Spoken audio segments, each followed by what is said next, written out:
What you doing there? Ang good news ay hanggang sa ngayon ay wala pa You're feeding your chickens? aksidente ng krimen o Pero happy na po ining katukin ng napunggon nyo.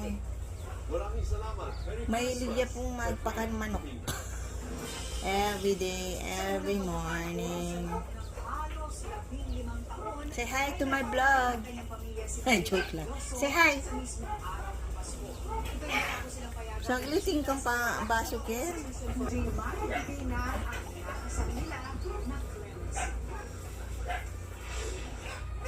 Sinigang na baboy, tinulis, spaghetti, salad at puto. Ito ang magdamag niluto ng pamilya Veloso para sa pinaka-espesyal na Pasko ng kanilang buhay. 23 miyembro ng pamilya ang Morning and in at the bisita kay hapon. na nakapiit ngayon She feeds chicken. sa Mandaluyong City mula nang makabalik sa Pilipinas noong December 18. At ilan sa kanila, first time nakita si Mary Jane sa loob ng halos 15 taon.